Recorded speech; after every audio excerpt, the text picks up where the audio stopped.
Sa Lunes, magkita-kita tayo. Thank you, sir. So, anong masasabi mo po, sir, kay Chis Escudero sa kanyang huling desisyon na umala sa minority?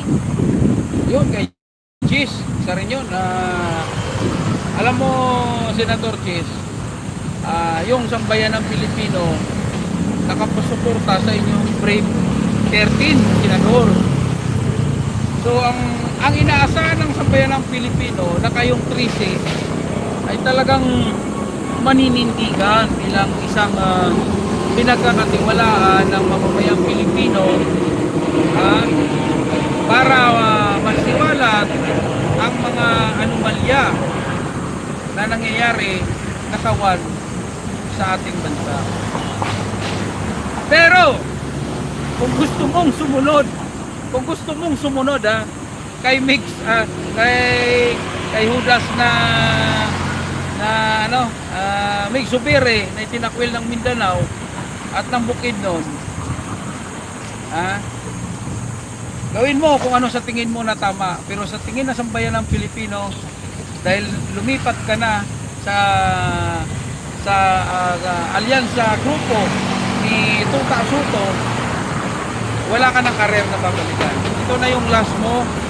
Alam naman natin, alam na sambayan ng Pilipino na siya ka na nakatanggap. Mali-mali ka.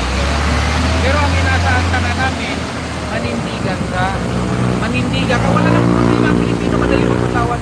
Manindigan ka. Kung upang nakatanggap ka, pinisip mo lang.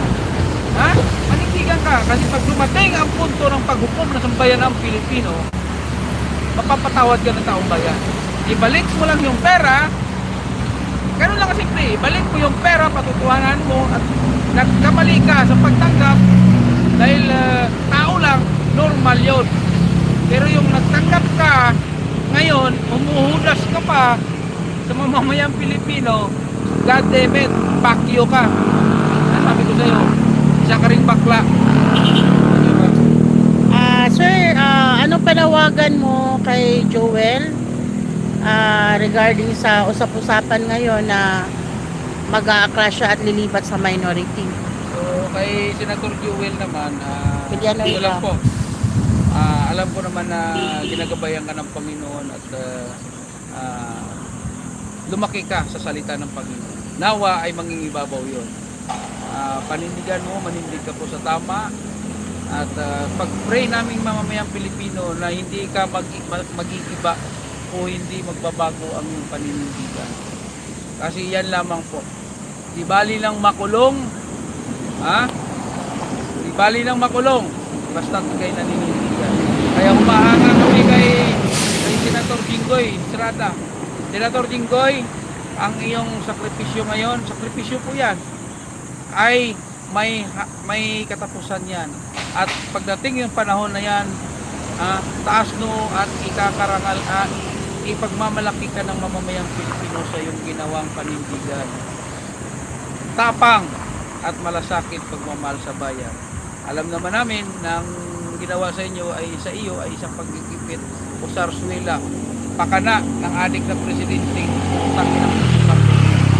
Isa rin yan. Lusukot mo yung mata mo pag nagkataon. Okay, ano pa? Sir, regarding last naman question. sa sinabi ni Soto na ano daw kung katulad yung pagtanggap, talagang inamin niya nakatanggap siya. So ano naman daw ang batas na magsasabi mali yung pagtanggap niya ng malita? Hoy, Itbulaga, takin na ka. Ang ugali ng pagkakumidyante, dinadala mo pa rin sa Senado. Alam mo, kung mayroon mang maniniwala sa'yo, alam mo ano, yung katulad mo na nag-graduate sa school bukol. Kahit kami mamamayang Pilipino, kapos sa pinag-aralan, hindi naman kami kasing tanga mo. Na papapaniwala mo kami sa iyong komedyante na pananalita. Ito lang sinasabi namin sa iyo. Darating ang araw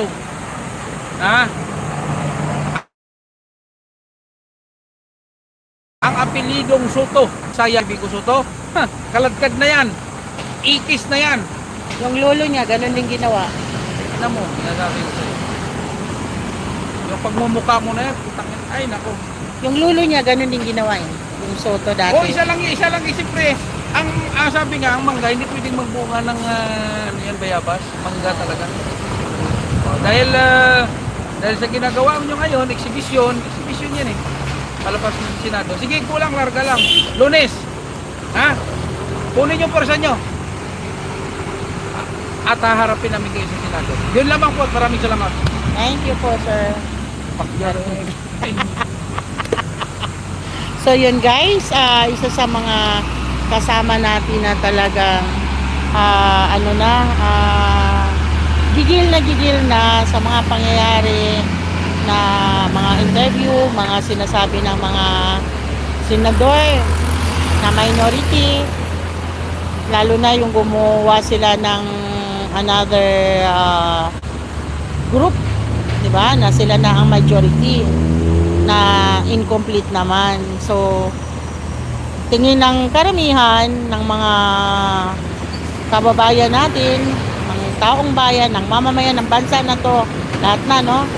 Na hindi pala sa malita lang ang may nakawan.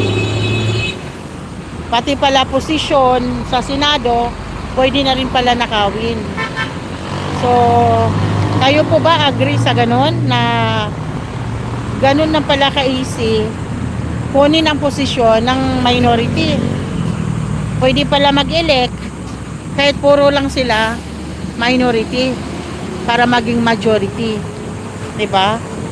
So guys, nakikiusap ako sa inyo na kung malayo man kayo, nasa ibang bansa kayo, ang prayers po napaka-importante po. Kailangan po ng mga dasal namin, ay dasal ninyo para sa amin, sa mga nandito, sa mga nakikibaka, at dasal sa mga senator na naliligaw na ng landas, hindi na sumusunod sa ating batas, sa ating constitution.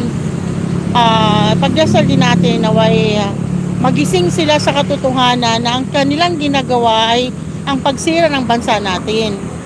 So, malaking tulong po yun guys, ang enlightened, ang mga puso, mga isip na mga lumalaban, na hindi sila mapahamak, at dapat mapanagot ang mga taong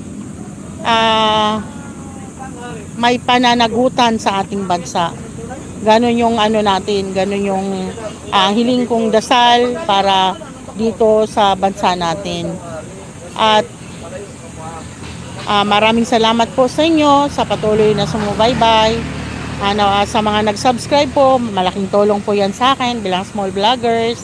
Hello po. Sir, interview kita. Kayo ma'am. Pwede? Nahiya. Sige, okay lang. So, hello, sino gusto ma-interview? Tita Ami. Ayaw mo? Sige.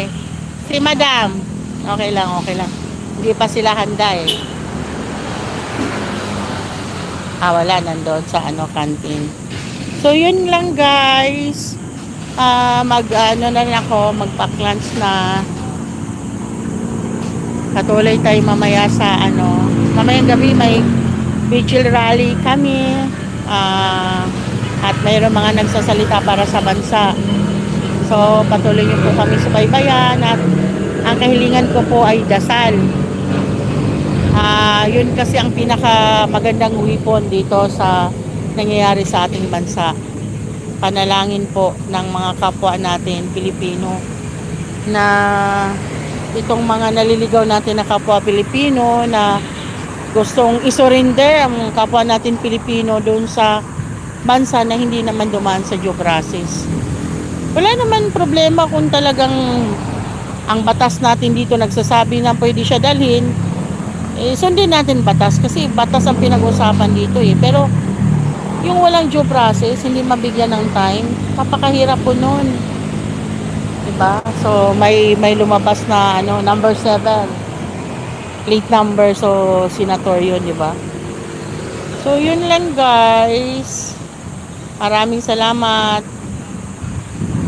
Gabayan tayo ng ating Panginoon. Huwag po kalimutan ha, prayers, lalo na sa Monday. Kailangan namin ng madaming dasal na tunay nagmamahal sa bansa. Thank you po. God bless everyone. Bye-bye for now.